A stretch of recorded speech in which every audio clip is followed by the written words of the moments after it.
नमस्कार, मैं शुभम यादव। शुरुआत करते हैं 10 बड़ी खबरों के साथ।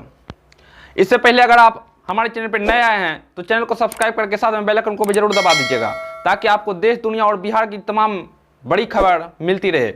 तो शुरुआत करते हैं 10 बड़ी खबर। जासूसी की वजह से अमेरिका ने चीन का कॉन्सुलेट बंद किया। ब्रिटेन ने 5G नेटवर्क से चीनी कंपनी को हटा दिया। भारत ने 106 ऐप्स बैन किए। 4 मई को न्यूज एजेंसी रॉयटर्स ने एक स्पेशल रिपोर्ट छापी थी। इस रिपोर्ट में चीन की सरकार की एक इंटरनल रिपोर्ट के हवाले से बताया गया कि दुनिया भर में एंटी चाइना सेंटिमेंट यानी चीन विरोधी भावना 1989 में थियाननमेन चौक पर हुआ नरसंहार के बाद ये सबसे ज्यादा है। इस रिपोर्ट को चीन की गृह मंत्रालय ने राष्ट्रपति शी जिनपिंग को सौंपा था। दुनिया में एंटी चाइना सेंटिमेंट बढ़ने की वजह से कोरोना वायरस बताई गई थी। इस रिपोर्ट में ये भी बताया गया था कि कोरोना वायरस के कारण चीन के खिलाफ माहौल बनेगा और अमेरिका से सीधे टकराव होगा। लेकिन सिर्फ कोरोना वायरस ही नहीं बल्कि और भी कई कारण हैं, चाहे हांगकांग का मुद्दा हो या शिनजियांग में उइगर मुसलमानों के मानवाधिकार का मामला, चाहे सीमा विवाद। इन वजह से चीन दुनिया में चारों तरफ से घिरता रहा है। लेकिन चौंकाने वाली बात यह है कि चीन के चारों तरफ घिरने के बावजूद भी इसका ज्यादा फर्क नहीं पड़ता है। रुक करते हैं दूसरे खबर की ओर। अयोध्या में 5 अगस्त को राम मंदिर की नींव रखी जाएगी। इससे पहले राम मंदिर नींव के भीतर टाइम कैप्सूल रखे जाने को लेकर खूब चर्चा है। यह कैप्सूल क्या है, क्या ऐसा पहली बार हो रहा है, ऐसे तमाम सवाल लोगों के मन में चल रहे हैं। दरअसल बताया जा रहा है कि राम मंदिर का इतिहास हजारों साल तक पुराना है। इसके लिए मंदिर के गर्भगृह की 200 फीट गहराई में टाइम कैप्सूल रखा जाएगा। इस टाइम कैप्सूल पर मंदिर का पूरा विवरण और इतिहास लिखा रहेगा ताकि भविष्य में जन्मभूमि और राम मंदिर का इतिहास देखा जा सके और कोई विवाद ना हो। श्री राम जन्मभूमि तीर्थ क्षेत्र ट्रस्ट के सदस्य कामेश्वर चौपाल ने मीडिया को सबसे पहले यह जानकारी दी थी। बिहार के रहने वाले कामेश्वर चौपाल यह वह व्यक्ति है जिन्होंने 9 नवंबर 1989 को अयोध्या में राम मंदिर निर्माण के लिए आधारशिला रखी थी। सुप्रीम कोर्ट के फैसले के बाद राम मंदिर निर्माण के लिए बने श्री राम जन्मभूमि तीर्थ क्षेत्र ट्रस्ट में उन्हें सदस्य भी बनाया गया है। रुक करते हैं तीसरे खबर की ओर। इस साल भी कृष्ण जन्माष्टमी की तारीख को लेकर 2 मत हैं लोग। ज्यादातर पंचांगों में 11 और 12 अगस्त को जन्माष्टमी हैं, लेकिन ऋषिकेश और उत्तर प्रदेश के कुछ इलाकों में 13 अगस्त को भी जन्माष्टमी मनाने की तैयारी है। वैष्णव मत के मुताबिक 12 अगस्त को जन्माष्टमी मनाना श्रेष्ठ है, इसलिए मथुरा और द्वारिका दोनों जगहों पर 12 अगस्त को ही जन्म महोत्सव मनेगा। जगन्नाथपुरी में 11 अगस्त को रात को कृष्ण जन्म होगा। वहीं काशी और उज्जैन जैसे सेब शहरों में 11 को जन्माष्टमी मनाई जाएगी। कृष्ण जन्म की तिथि और नक्षत्र का एक साथ नहीं मिल रहे। 11 अगस्त को अष्टमी तिथि सूर्योदय के बाद मिलेगी, लेकिन पूरे दिन और रात में रहेगी। भगवान कृष्ण का जन्म अष्टमी तिथि के रोहिणी नक्षत्र में हुआ था।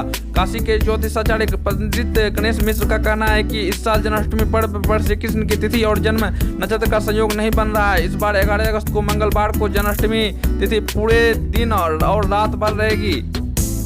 रुक करते हैं चौथे खबर की ओर। देश भर में कोरोना संक्रमित की संख्या 16,39,000 हो गई, 350 हो गई। गुरुवार को रिकॉर्ड 54,750 मरीज बढ़े। वहीं 37,425 मरीज स्वस्थ भी हो गए। पिछले 24 घंटे में इस बीमारी से 783 लोगों ने दम तोड़ दिया। ये आंकड़े कोविड-19 इंडिया ऑर्गेनाइजेशन के मुताबिक है। उधर कोरोना संक्रमित की वजह से मौतें के मामले में भारत अब इटली को पछाड़कर 5वें नंबर पर पहुंच गया है। वेबसाइट वर्ल्ड मेटेरर्स के मुताबिक शुक्रवार को सुबह तक भारत में कोरोना से 35,786 लोगों की मौत हो चुकी है। कोरोना से मौत के मामले में सबसे आगे अमेरिका 1,54,000, ब्राजील 91,263, ब्रिटेन 45,999 और फिर मैक्सिको 45,361 है। इटली में 35,132 मौतें हुई है। स्वास्थ्य मंत्रालय के आंकड़ों के मुताबिक पिछले 24 घंटे में 55,079 मामले सामने आए हैं। वहीं 779 लोगों की मौत हुई है। अब देश में 16,38,871 केस हो गए हैं। इनमें 5,45,318 एक्टिव केस हैं। वहीं 10,57,806 स्वस्थ हो चुके हैं। अब देश में 35,747 मरीज दम तोड़ चुके हैं। रुक करते हैं 5वें खबर की ओर। बिहार में गुरुवार को कोरोना सैंपल जांच की संख्या 20,000 को पार कर गई। अब तक एक दिन में रिकॉर्ड 20,801 सैंपल की जांच की गई। बुधवार को तुलना में जांच की संख्या में 3,000 का इजाफा हुआ। बुधवार को कुल 17,794 सैंपल की जांच हुई थी। राज्य में जांच की संख्या 14 दिनों में 10,000 से बढ़कर 20,000 हो गई है, यानी 17 जुलाई को 10,273 सैंपल की जांच हुई थी, जो 30 जुलाई को बढ़कर 20,801 हो गई है। राज्य में 30 जून तक 2,20,890 कोरोना टेस्ट हुए, जबकि जुलाई महीने में गुरुवार तक 3,45,040 टेस्ट हुए। आंकड़े बताते हैं कि राज्य में अब तक कुल टेस्ट में 5,25,430 का 58% हिस्सा यानी टेस्ट जुलाई महीने में ही हुआ। मालूम हो, मुख्यमंत्री नीतीश कुमार ने 4 दिन पहले रोजाना 20,000 जांच करने का निर्देश दिया था। वैसे प्रतिदिन 10 लाख की आबादी के हिसाब से राज्य में जांच की संख्या अब भी कम है। राज्य में गुरुवार को कोरोना संक्रमित की संख्या बढ़कर 48,001 हो गई। पटना में 402 समेत कुल 2,082 नए मरीज की पहचान की गई। पिछले 24 घंटे में 1169 संक्रमित ठीक भी हुए हैं। राज्य में स्वस्थ होने वालों की संख्या भी बढ़कर 31,673 हो गई है, लेकिन रिकवरी दर में बुधवार को तुलना में कमी आई। वहीं पिछले 24 घंटे में 22 संक्रमित ने दम तोड़ दिया है। इनमें पूर्वी चंपारण, मुजफ्फरपुर और जहानाबाद के डॉक्टर भी शामिल हैं। रुक करते छठे खबर की ओर। देश भर में अब अनलॉक 3 की प्रक्रिया शुरू हो गई है। बिहार सरकार ने भी इसे देखते हुए कोरोना संक्रमण को अतिरिक्त सख्ती के साथ अनलॉक 3 लागू करने का फैसला लिया है। यह राज्य, जिला, अनुमंडल, ब्लॉक मुख्यालय और नगर निकाय क्षेत्र में 1 से 16 अगस्त तक रहेगा। बिहार में 31 जुलाई को लॉकडाउन की समय सीमा पूरी होने के बाद यह अतिरिक्त सख्ती के साथ अनलॉक 3 के रूप में विस्तारित हुआ है।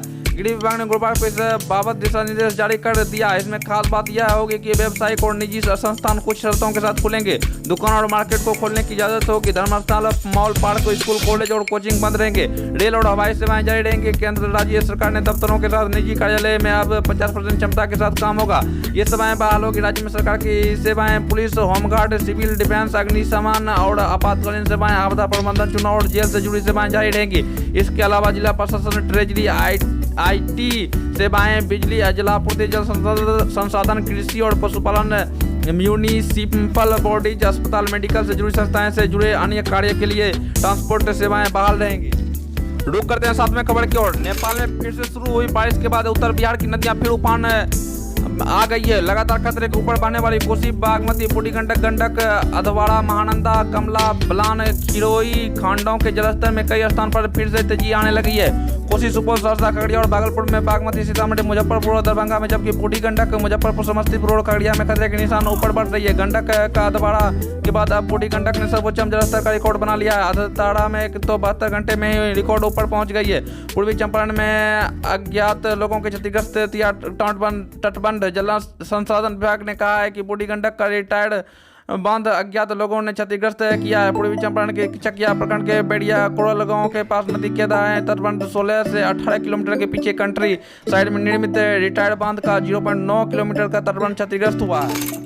रुक करते 8वें खबर की ओर। मुख्यमंत्री नीतीश कुमार ने विपक्ष पर निशाना साधते हुए कहा कि क्राइम, करप्शन और कम्युनिटी पर कोई समझौता नहीं हो सकता। 2005 में सरकार में आने के पहले दिन से यह हमारा सिद्धांत रहा है। उन्होंने विपक्ष पर निशाना साधते हुए कहा कि याद करिए 2005 से पहले कितने नरसंहार होते थे, कितना भ्रष्टाचार होता था, दंगे होते थे। मुख्यमंत्री नीतीश कुमार ने पुलिस भवनों में उद्घाटन और शिलान्यास कार्यक्रम में ये बातें कही। नीतीश ने कहा कि आज कुछ लोग तरह तरह की बात करते रहते हैं, सोशल मीडिया और कैसी खबर चलाते हैं, ट्विटर पर कुछ भी बोलते रहते हैं। जिसको यह सब करना है करते रहें, मुझे इससे मतलब नहीं है। हम तो काम करने में लगे हैं। 2005 से पहले कोई शाम के बाद घर से बाहर निकलने की हिम्मत करता था क्या? आज कोई भी कभी भी घर से निकल सकता है।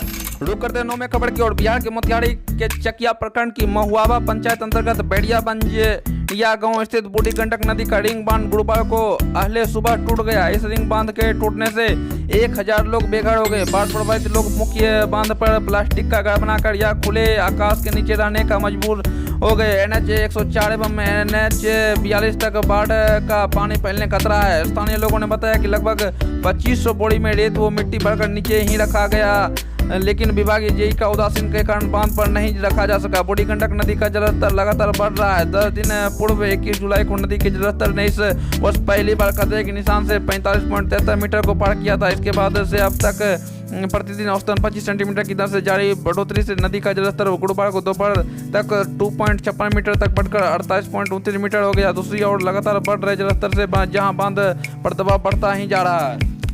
रुक करते हैं 10वें खबर की ओर। जन अधिकार पार्टी के नेता और पूर्व सांसद पप्पू यादव गुरुवार को हादसे का शिकार होने से बाल बच गए। वह जिस ट्रैक्टर पर सवार होकर बाढ़ पीड़ितों का हाल जानने जा रहे थे वह पलटने लगा। समय रहते ड्राइवर ने ट्रैक्टर को रोक दिया और उस पर सवार पप्पू यादव व अन्य लोग उतर गए। पानी में डूब गई है सड़कें। घटना गोपालगंज जिले के बरौली की है। पप्पू यादव बाढ़ प्रभावित इलाके का दौरा करने पहुंचे थे। इस इलाके में गंडक नदी ने ऐसी तबाही मचा है कि सैकड़ों घर पानी में डूब गए हैं और लोग ऊंचे स्थान पर शरण लिए हुए हैं। बाढ़ का पानी सड़क के ऊपर से बह रहा है। जिसके चलते आने जाने के लिए नाव के बाद एकमात्र जरिया ट्रैक्टर है। पानी के तेज बहाव के चलते कोई जगह सड़क कट गई है, जिससे ट्रैक्टर के फंसने या फिर पलटने का खतरा बना रहता है। पप्पू यादव को ऐसे ही खतरे से दो चार होना पड़ा। वह ट्रैक्टर पर सवार होकर जा रहे थे, उनके साथ गांव के दर्जनों लोग भी चल रहे थे। तभी ट्रैक्टर एक पहिया गड्ढा में गिर गया। उसी जगह पर सड़क पर पानी तेज से बढ़ रहा था। ड्राइवर ने ट्रैक्टर को निकालने की कोशिश की तो वह एक तरफ झुकने लगा। पलट जाने के खतरे को देखते हुए ड्राइवर रुक गया। इसके बाद ट्रैक्टर पर सवार पप्पू यादव और अन्य लोग उतर गए।